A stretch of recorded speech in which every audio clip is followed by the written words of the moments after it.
And welcome to another episode of the Bandit Room. My name is Charles. I'm joined in the studio here today by Aggie. What's up? And Caleb. Hey. And Mr. Adam. How are you? I'm great. How are you? Good, good. Thanks for joining us today. It's a very appropriate day that you joined us. We just got interesting news today from the Fed that the inflation rate is up 9.1% for the month of June. So it's an all-time high. Well, not all-time high, but it's a recent high, 9.1%. Is it up to or up that many points, or is that what it's well, actually? let's start with. What do you guys think inflation is? The dollar getting weaker. Well, that's true. But what I just think it's a talking point for Fox News viewers. Oh, it's a very. I'm gonna try not to get too political. It's a very real thing. Yeah. So, basic terms, and inflation is just the rising cost of goods and services over time. Mm-hmm. So what you buy now versus what you buy later in the cost. I mean, that's my first question when people talk about inflation is 'cause they see the gas prices go up and the price of eggs go up, but what does it really mean and how is it really measured? Mm-hmm. So, I mean, there's a couple different measurements when it comes to inflation. The CPI number is the most common, Consumer Price Index. And, that's basically built off of 8 different groups in the consumer of what they spend money on. Mm-hmm. Now, of those 8 groups, they're not weighted the same. The top 3 are housing, transportation, and food and beverage. Those 3 combined are about 3/4 of the entire, number. Right. Well, I mean, if you look at certain other assets, say like housing prices, for example, that would make you think that inflation is even higher if you look at asset inflation. So like somebody's house getting 20% more valuable over a year, does that not imply an inflating dollar scenario? It does, but I would argue that it's not really that the owner of the house that's really infected too much by inflation. It's the renters. Mm-hmm. Because if you're locked in with a 30-year mortgage at 2.5% and your monthly payment for the next 30 years, mm-hmm. Why do you care about inflation over the next 30 years on your housing payment? I mean, if you're planning on sticking put in your house, the monthly payment is locked. Yeah. So inflation or deflation doesn't affect. That's kind of, this rush to refinance over the last 3 years has been key with mortgage rates going down sub 3% until, the last 6 months where now they're, back up to around, 5.5% maybe, which is still historically in the mid range. Right. We're not in a high percentage range. So do you think inflation is peaking right now, or do you think it's transitory? It's definitely not transitory. It's sticking around. I think that's pretty comical. It's a word that the Fed's used the last 2 years about it, and obviously they've put themselves behind the 8 ball with mm-hmm. what they have not done to try to impact where we are today. I mean, if you print as much money as we have to get out of the pandemic, it's not much they can do at this point. Yeah. They've already kind of shit the bed, I guess you could say. But I mean, to your point though, I mean, the dollar's definitely weakening. Yeah. I mean, that's one of the major points of inflation. You can't buy as much as you once could. Well, it's a weird scenario right now because you have increasing inflation. Meanwhile, the dollar, as compared to other currencies, is getting stronger. So what are these other currencies? Just absolute garbage now? I mean, are we talking about real currencies? Real currencies. Let's start with real currencies because we've got dollar-euro parity right now, and it's also looking stronger against other forms of currency. Yep. Does that just show that all the most other countries as compared to the dollar? I mean, I think it just proves that the dollar is king. So I mean, that's why they've always said cash is king, but when it comes to real returns, you have to beat inflation with where we are in the market and the economy. It's going to be a hell of hard to do. Right. It's a weird scenario because in general, I would say high inflation indicates a weakening dollar and the idea that cash is trash. But at the same time, everybody's ditching stocks in order to accumulate cash in this kind of environment. Well, a lot of that is emotional. Yeah. I mean, a lot of that is that clients and other folks see their account value going down on paper. So, it's a guttural reaction. It is It's exactly just what that is. Okay, gotcha. Exactly what that is. We're at a point in time that we haven't really seen before right now. And I hate to use the phrase that this time is different. Yeah. Because that's something that a lot of folks in my industry always say when the market goes down. But, with growth diminishing, inflation rising, we got some crazy things going on in the world with, Ukraine and Russia and potentially China and Taiwan. Mm-hmm. It's a weird place. Yeah. So, it's just making sure, when I talk to my clients about what do we do now? Because that's their question is, here we are, their portfolios are down. What do we do now? Mm-hmm. We don't sit on our hands and do nothing. Aggie, you're over there quiet. Hey, experts are on about it. I have no idea what you guys talking about. Well, should we get some bourbon going? That's why you know something about bourbon. That's why I'm good friends with you, Adam. You take care of this stuff, and then I have Charles here. He'll give me the advice when I need it. So I don't need to do any research on this stuff. So tell us about this bourbon you got here today. So while you were holding on, folks, you can't see this, but while he was trying to kind of flip the bottle around, I noticed he's got a crappy watch on his wrist. Why do you say it's crappy? What is it? What's going on? So I'm sensing a little. I made sure I wore one of my Rolex today. I got the Milgauss today, and Mr. Ackerman has his whatever that thing is. What is that thing you're wearing, man? It's a Hublot. Hublot. Okay. Hublot is a lot of hubris. The difference between me and Aggie when we go into a store, I buy what I like. I don't go in there having other people tell me what I should buy. So, I walk in there and I didn't know what I wanted to buy. Listen to me. Someone suggested to you, you should buy that watch. You had no idea what that watch brand was until you walked into the store. That's correct. So the story behind this is this is when Emily and I were engaged. I normally wear my Apple Watch, and she told me I could not wear my Apple Watch on the wedding day. Listen, that's why I have a lot of respect for Emily. She's awesome. So I decided to go buy a watch, and I walked into the store with a buddy of mine, and I thought he'd be help, but he wasn't help at all. He's very cheap and owns no good watches. So it was basically just me talking to the salesperson, and I walked around and saw a bunch of different watches and decided to get this one. So I don't really care about. No, this goes back to about, I think 3 weeks when we had lunch. Adam and Jason and myself. Jason is Adam's brother, and we were having lunch, and I was wearing a different Rolex that day. We kind of looked up what the resale value of that Rolex was. It had gone up like 91%, and then we looked up his I don't want to say the brand name of his watch. I don't want to get in trouble. So they're not sponsoring. I don't think they will. I'll keep the door open. I mean, I'll be a neutral third party. Like 40% down from what he paid for. Anyway, so that's where the joke. Well, I don't think it was 40% down. I think you had the wrong model number, but it's okay. But I'm never going to sell it, so it doesn't really matter. I don't think Emily will let you sell it. So I'm going to pass this down to my kids at one point. So why? You need a different. If I have kids. Listen, on wood. We need to get you upgraded to a different watch for thinking process of handing it down to your kids. We have other brands. So did you lose respect for Adam as an investment guy after looking at the watch? I never really lost respect. Let me go back for a second. I don't think I lost respect. Can you lose it if you don't have it? I never lost respect for Adam here for his watch selection. But I kind of downgraded him. Slight downgrade. I'm just a Hublot guy. I'm not a Rolex guy. Not for the watch. Not for the watch. Because we used to have the same trainer, and then he chickened out, and then he is not going to the same trainer. His brother Jason and we go to the same trainer. So let's just say this: the trainer, Aggie, and Jason are all sub 6 feet. And that's being friendly.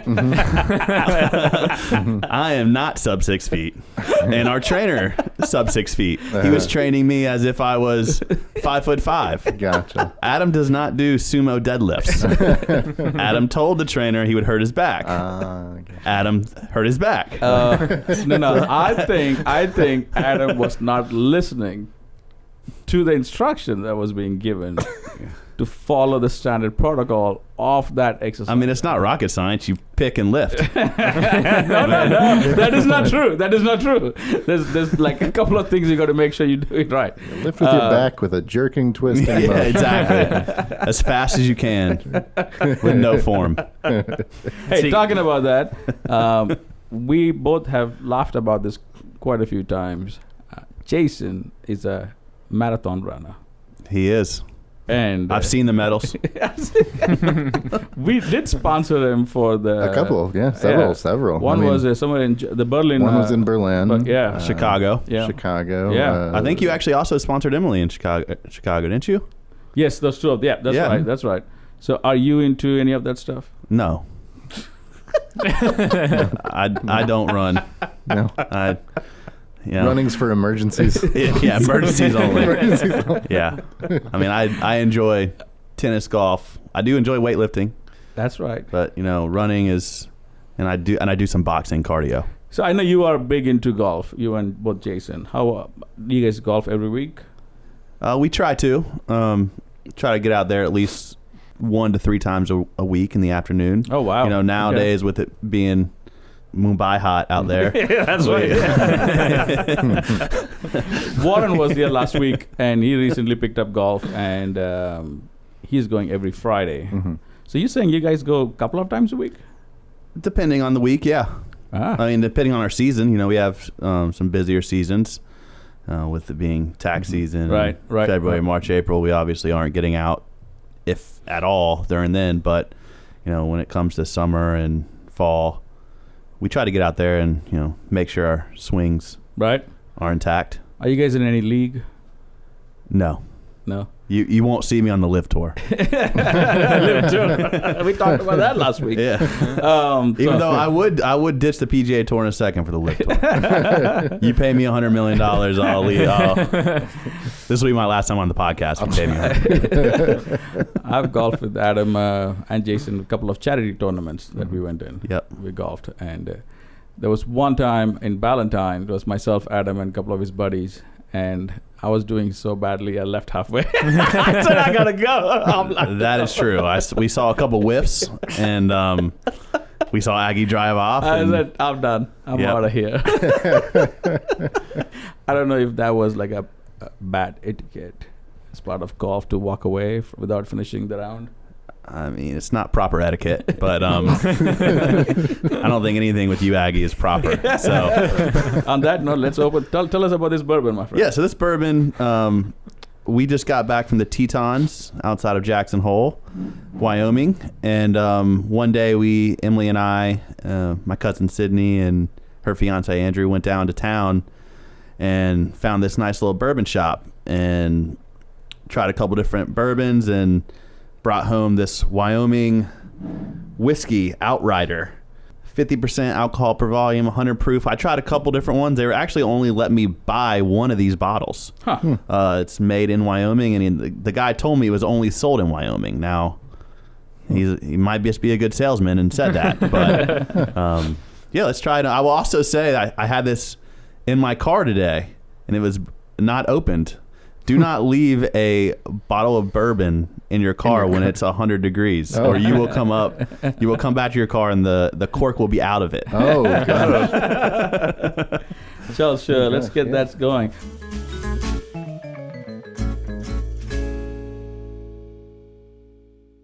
If you're a trucker and you own a truck that weighs 55,000 pounds or more, we're here to let you know that it's time to file your Form 2290 again. Thankfully, Express Truck Tax is here to make e-filing easy with a free VIN checker, a scan for common errors, and 100% US-based customer support. So go to expresstrucktax.com now to file your 2022-23 Form 2290.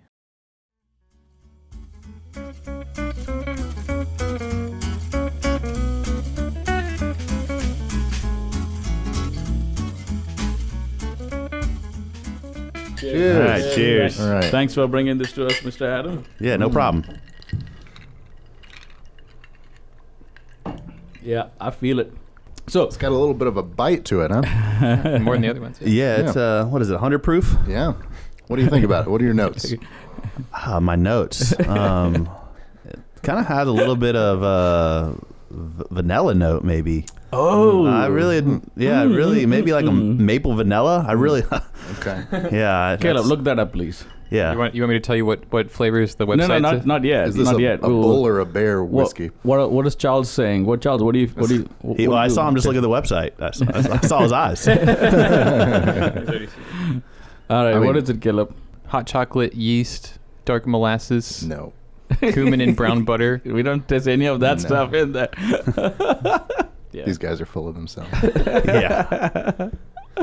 Well, let's see what the nose is. You know. The nose, yeah, that's right. Oh yeah, that's it. Okay. The thing people do with bourbon. Yeah. So recently, I kind of landed So on. so you're telling me that there's no vanilla in there whatsoever? Not on their list of things. The pumpernickel, that's in the nose. Pumpernickel, beeswax with orange blossom, cherry cobbler, but not vanilla. What? You know, I actually do get a little pumpernickel if you smell it. What? I think you're I'm impressionable. more of a rye guy.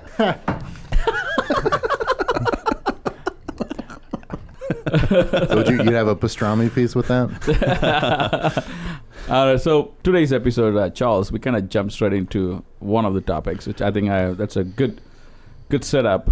Let's go ahead and formally introduce Mr. Adam to the public here. Yeah, let's explain yourself. Who are you? What's your name? What are you doing? Adam Ackerman. What are you doing here? What am I doing here? That's a good question. I got a text message a couple weeks ago, and now I'm here. I am Yes, your title. What do you have? president of B&A Wealth, All right. which is a financial advisory firm in Rock Hill, South Carolina. It is the holistic financial planning firm sidekick of B&A CPAs. So we focus on investment planning, retirement planning, insurance planning, estate planning, and then the tax planning is done by our CPAs as well as some other advising. Where'd you go to college, Adam? Florida State University, the great city of Tallahassee, Florida. He's a big Panthers fan, along with what's the basketball team here? The Hornets. The Hornets, yeah. So what's your thought on Basketball team's actually doing okay. Well, David yeah. Tepper and what he did to the city of Rock Hill and all the good stuff? Yeah, I think he left a sour taste in everyone's mouth down here south of the border. Right. Yeah. I'm not going to get into too much of it, but it's bad look for him, bad look for the Panthers, bad look for Rock Hill, the town. And York County in general. There was no winners from it whatsoever. Looks like Tepper might have bullied his way a little bit, but and that's my 2 cents on it. You got any theories on what's the motivation behind it? I really Wild don't. guesses? I mean, I don't know if he's going to try to get practice facilities, stadium, muni money from Charlotte, but I don't know why they would do anything with him after how he treated York County and Rock Hill. It doesn't really make too much sense to me. But tell us a little bit about compare American football to cricket. Your home sport. I'm sure the listeners would love to know a little bit about Here's cricket. the thing: when I used to play and watch cricket, a test match used to be 5 days, and then when I was getting ready to leave, they came with the one-day internationals, which was all day. Now they play for 4 hours. They have cheerleaders and all that stuff. So I really don't know all the new leagues they have. I've been away from it. But if there is a World Cup, I'll definitely watch. It's a game between India and the other country next to us. I'll watch that game. That one day I become The religious. country that will not be said. One day I might become religious and pray. Other than that, but that comes only every 4 years, so that's not bad. I mean, it's totally different game. As far Sure. as similarities, though, it's so similar to baseball. I mean, like that's the logical progression. yeah. But you've never you never followed baseball at all. No, I still don't understand baseball. Kerry has tried to explain to me when was a Cleveland. Indians, Guardians. Guardians now. Yes, the yes, Guardians yes. now. When they were in the World Series? World Series, and she tried to explain that to me. I probably understood then, and then I didn't go back and continue watching it. So You know, I learned recently cricket was actually a pretty popular sport in America before the Civil War. What? That was like people played cricket regularly in America before the Civil War happened, and then Civil War also coincided around with the invention of baseball itself, interesting. and soldiers would play baseball together, like on. Huh. I didn't know. So the Not North really versus deployed. South baseball games? Yeah, that's what it was. Is Yeah. is that what actually happened with the Civil War? That's what it was. They were having a big baseball It was tournament. decided by a baseball game. Yeah. Yeah, yeah. So That's talking a lot about- of people don't know this. Talking about sports, do you bet on any of the games, Adam? From time to time, I dabble. You know, it is illegal in the state of South and North Carolina. So when I'm other places, I may or may not So of gamble. course, when you're abiding by all the laws of the land, But you go to Vegas quite often. Yeah, a couple times a year. Right. You know, it's you know, I actually got my wife Emily.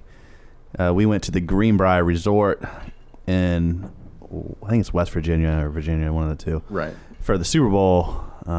This was 49ers versus Chiefs, pre-COVID, I guess 2019, and she made some ridiculous bet that she didn't really know what she bet. It was, you know, Travis Kelce touchdown, parlayed with the under, and it hit.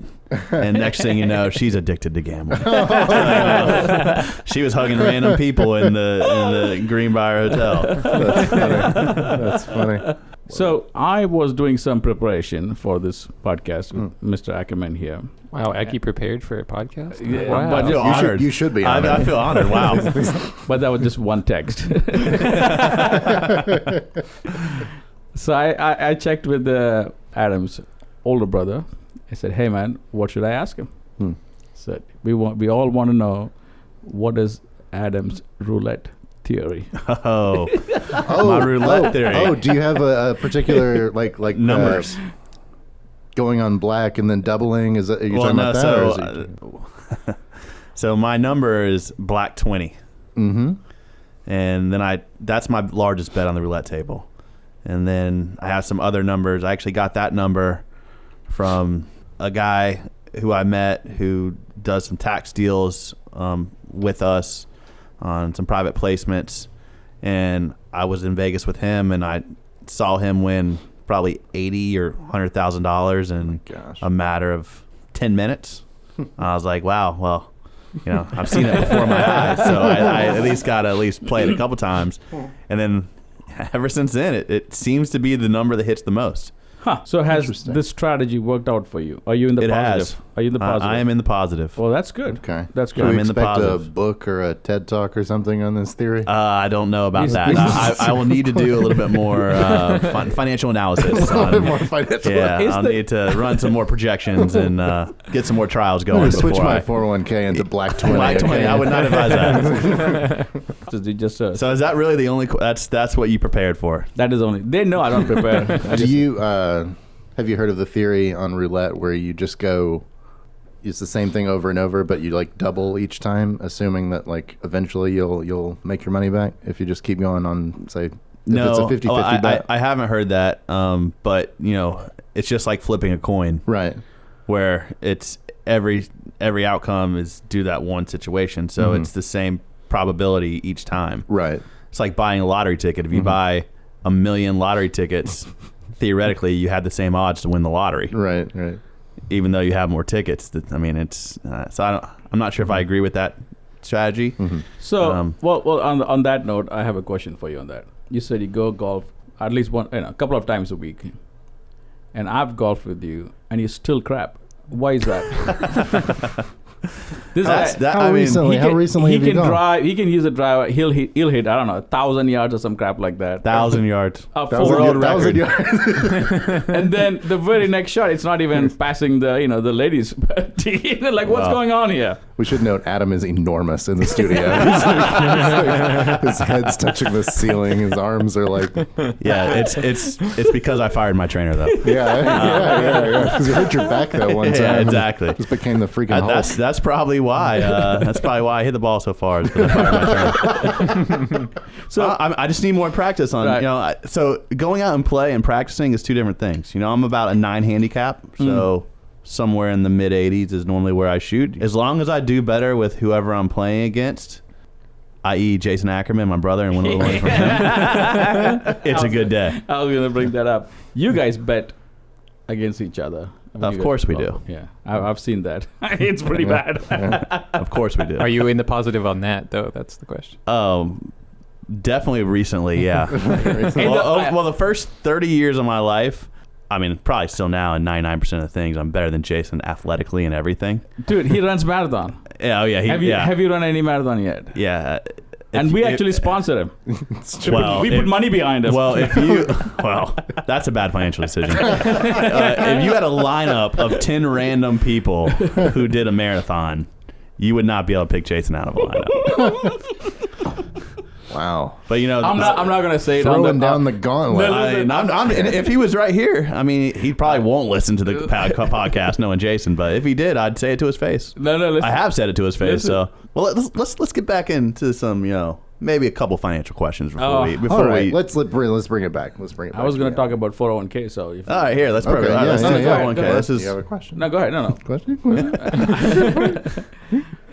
All right. I need some to get. strong bourbon Charles there, has huh? already drank his bourbon, ladies and gentlemen. He hasn't been talking enough. Charles can handle it. That's right.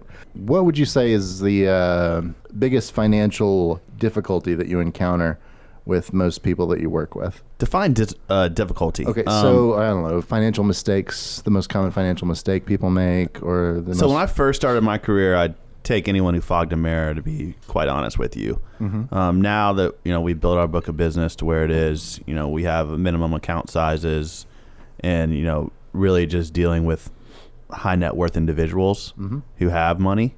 I mean, if we were talking about the average Joe that has I don't know, $50,000 in their 401k, $100,000 in their 401k, something like that. The thing that I see the most is they don't have an emergency fund. So when shit happens, which will happen in life, they don't have the funds to fix that, whether it be a HVAC go out or car problems or health issues, something like that. So they have to dig into their investments and that are tied to different long-term goals. That's probably the biggest thing I see. And then the second thing, which is also true for higher net worth individuals, is the emotional aspect of everything. It's you want to invest unemotionally.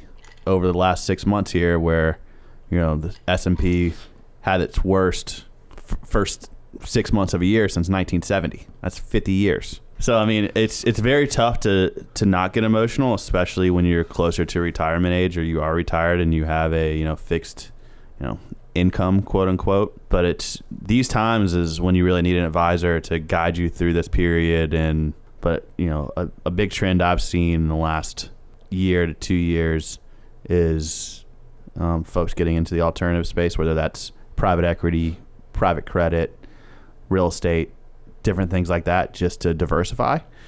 So that's not correlated to the market itself. Now the issue with a lot of that stuff is you have to be what's called a QP or qualified purchaser, which means you have to have a net worth of I think $5 million in order to get into these investments. Right. So it's not for the average Joe, unfortunately, where you can't get into it. And so the average Joe is getting into things like crypto or other alternative assets. Yes, exactly. So I mean, and Adam was not that keen on crypto for a long time. I mean, you're still not very keen on it. So I mean, I wouldn't say I'm not keen on it. I think there's a place for it, but as I tell all my folks, there shouldn't be one asset in particular, single name, that's more than 5% of your entire portfolio. Look at it as putting in something that you're willing to lose. There's no history behind it, and I don't really truly understand the blockchain technology behind it, so it's tough for me to advise on something that I don't truly understand. Now, I probably understand more than most. What we are seeing recently, what we are seeing with crypto and the articles that's coming out, people losing everything they have, seems like most of the people who invested in crypto during COVID time or lockdown time, like not just invested everything they had in just one of that, but they also borrowed and basically leveraged everything they had on that one asset, invested in it, and it multiplied to such a high level, and none of these people ever thought about it's similar. I mean, I hate to say this, but there was the whole tulip situation in I think the 1800s in Amsterdam, where tulip fever, where a tulip went up to 2,000 euro, whatever it is. Does that make sense? Just for a logical person? Right. No. Right. I mean, Yeah. So Ethereum Charles, what's was your up take to- on you are a big supporter of crypto as an investment strategy. What's your thought on? What's Yeah, going I on? think, I mean, like what Adam said, I agree. Don't put in what you don't assume to go away. But I think you also need to have a long-term time horizon on it. I think everything that's showing you right now is that it looks as though the whole cycle process is still very much in effect. You know, as far as with the Bitcoin halving cycle, Yep. at every 4 years or so, approximately, it makes it significantly harder to mine the Bitcoin, and then it just makes it that much more valuable. So every 4 years, you see a spike basically on the chart. If you like you said, if you liked it at its high, you should really like it now. yeah, exactly. But, And that's where, I mean, that's like, I own crypto. Yeah. I own Bitcoin. I own Ethereum. And I actually bought some recently. Yeah. Because I have a long-term time horizon. I'm 33 years old. I'm not Right. planning on touching this money for a very long time. Right. And Is it because Emily supports you? She pays the bills. yes, That's it. That's what's going on. yes. So you're She actually drove me here. So, I tell people when they tell me about crypto, just know what you're getting into first. Right. Know what it is, Mhm. and put in what you feel comfortable putting in. Right. Right. I mean, it's that simple. I mean, it's not rocket science. it's true. So going back to BNA Wealth, did you start that company? What's the background on that? So the company itself was started by a guy named Larry Vitez, and he started in 1995 in the South Park area. Him and my father, Bernie Ackerman, who started BNA CPA, he started the CPA firm in the 70s. They were referring business back and forth at that point.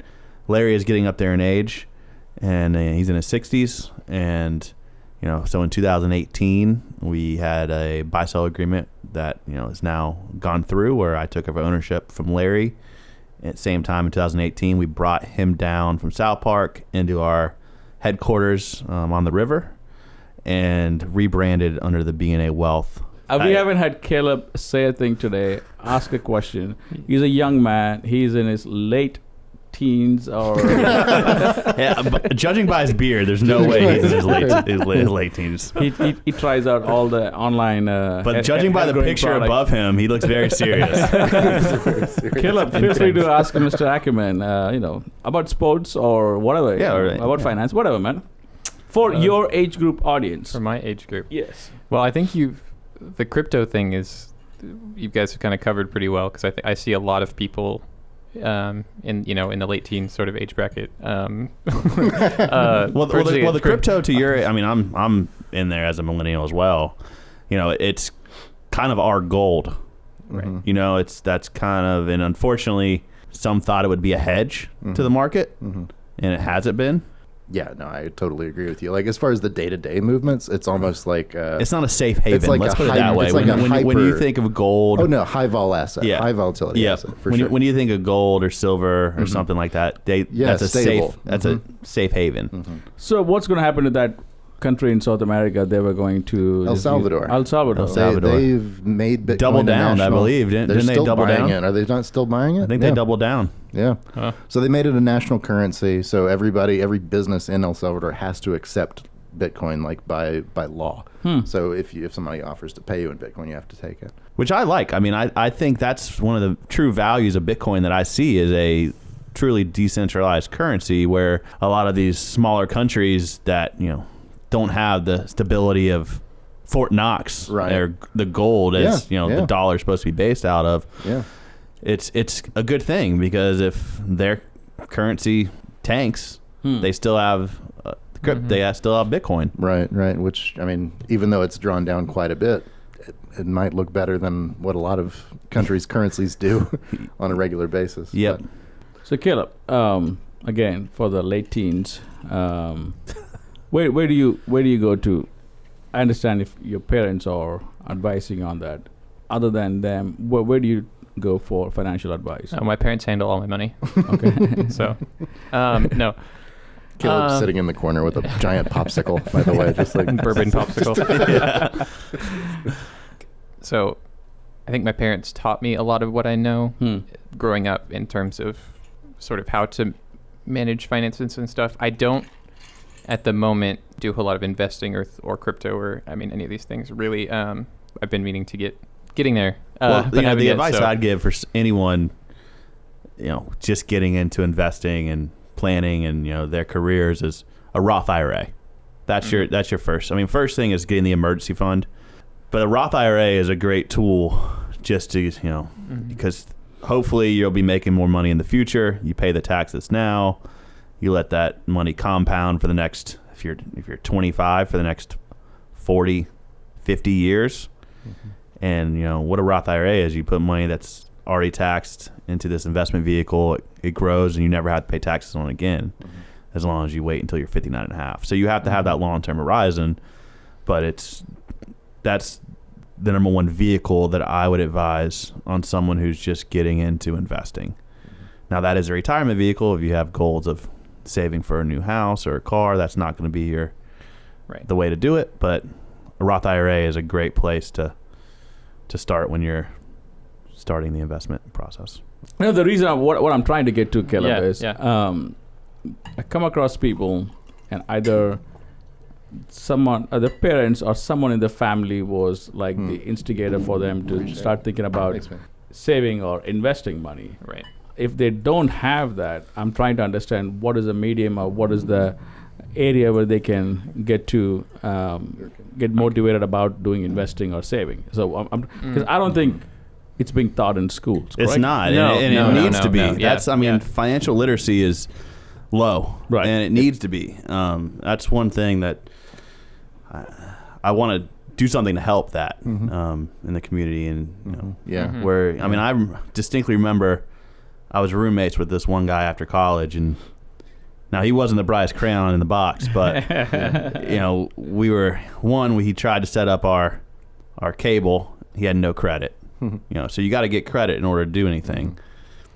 Two, he looked at a physical check, which a lot of people don't even know what those are anymore if they're under 25, but he didn't know that there was his routing and account number on that check. I mean, mind-boggling. Right. I mean, stuff that we just take for granted and just think it's common sense knowledge. And because right now it's not taught in schools. It's on the back of the parents. Sometimes those parents were never taught. That's the cycle. That's exactly what I'm related to. Is like unless I'll use Caleb as an example. He probably already has advice or suggestions or directions about what to do with your finances.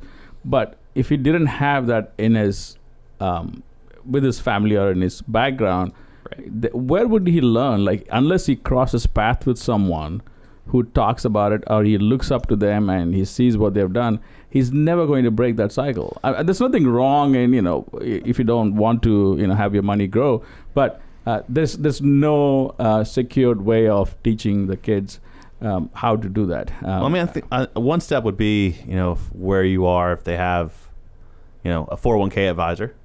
That's kind of when I come over and talk once or twice a year, and they have can ask me questions not only about the 401k, but about, other financial questions. If they're at a small company or a mid-sized company that has a 401k advisor that actually comes and talks to them, which I don't know how many actually do, because feedback from a lot of folks where we get our, clients from, they didn't know who their advisor was before we took over the plan. So I think that's one issue. And then, like you said, there's just a bunch of shit online that that just isn't 100% true.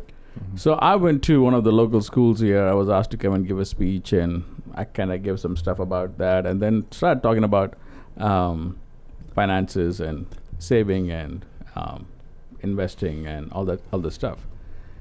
They all just sat there, listened to it, and then I said, all right, let's open up a question. I think there was like 40 students in the classroom. The only one question I got was from one kid, asked me, how much money do I make? That was the only question. That was it. There's nothing else. How much money you make? Adam is into a lot of things, and one other thing that he definitely wants to do is, as soon as we exit one of our companies, one of our products, he wants to get a private jet. And we fly to Vegas. So let's rephrase that. I wouldn't. Do not buy the plane. Okay, all right. That's your advice? He's already bought the hangar, but do not buy the plane. I'll buy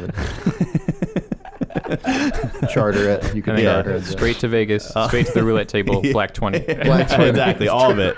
And I'm worried about hanging out with Adam because he might be gambling all night. Yeah. Oh my God. We'll be drinking bourbon, eating good food. The best thing about Vegas is the food. Let's not kid ourselves. Vegas is Really? 100%. I've been to Vegas so many times. Other than going to some fancy steakhouse restaurant for a business meeting, business dinner, I've never really had good food in Vegas. Like, for example, New Orleans, I've had fantastic food. I'm not a big fan of Dallas. Every time I've been to Dallas, I've had fantastic food. Vegas, absolutely not. Well, everything is ridiculously overpriced in Vegas. Right. But, famous chefs, great restaurants, there's a lot of access there. That's, in my opinion, the best thing about Vegas. You're going to the desert. I may have to really expect. No, I've not had good luck with food. You got to come to Vegas with Jason and Adam Ackerman. So, Caleb, since Mr. Ackerman was here, again, I'm going back to you because you haven't really talked much today. So, what I'm trying to get to it, between you and me, we have a huge age difference. I'm trying to see, what do you think about all the stuff he was talking about, finances and market and investing and saving? What's your final thought on that? That's a good question. So I've always been pretty decent with money and not like spending a lot, so saving pretty well. I'm sort of cheap, but I also just don't like dealing with money. That's just kind of a personal thing. So I need to get better at it. Right. I don't think that's entirely an age thing, but maybe it is a little bit. Are you like scared of money? No. You get scared like of losing what you have? No. I don't know. It kind of stresses me out and makes me like anxious. So I would rather, and that's part of why I just save it and not have to think about it and like. Well, you brought up a good point that you're not spending more than you make. Right. You can make. I have clients who are doctors, and they tell me what they spend per month, and I'm like, what the hell are you spending on that per month? And I want to hang out with you per month. How are you spending $50,000 a month? Right. That's insane. So, it's all about not spending more than you make. You'd think that's also common sense. Listen, I know a lot of people don't understand that concept at all. Yeah. It's, and just because, there's always a saying, more money, more problems. That is true. In a lot of cases, money gets to people's heads, which is, why staying level-headed is very key. You can't be too high on the highs, and you can't be too low on the lows. Yeah. That's where you get screwed over. When you hear, I hate to bring back crypto, but Bitcoin's at 60,000. Don't miss out. Put all this money into it. You're buying at a high, and then drops down to 20. You sell it. You did the exact opposite of basic economics, where you want to. So it's just really staying on top of things. The only constant in a financial plan is change. So on the final note there, what would you suggest? I know we talk about not spending more than what you make, and regular stuff. But other than that, what is the next level of advice for example, for Caleb or for Charles? Charles still, I would say, first off, make sure you're contributing to your 401k to the amount that your employer matches. That's free money if you don't take advantage of that. And then really just sit down and, I hate to use the word budget too, but figure out what you're spending your money on, and seeing how much you have excess, and from there, figure out what you want to, where you want to be in the next 3, 5, 10 years. Very cool, Adam. Well, thanks so much, dude, for coming by, and thank you for joining us. Thanks for your friendship, and thanks for the bourbon. Yeah, thank you guys. Thanks. It's always a pleasure to be on the Bandit Room. This is my second time. Yeah, and then the great facilities we have now. The Bandit Room is a production of Span Enterprises, located in sunny Rock Hill, South Carolina. We've been developing, supporting, and growing successful IRS e-filing and business management solutions since 2010. Go to spanenterprises.com now to learn more. The views and opinions expressed in the Bandit Room are those of the guests, and do not necessarily reflect or state the opinions of Span Enterprises. No information should be considered as tax, legal, or other professional advice.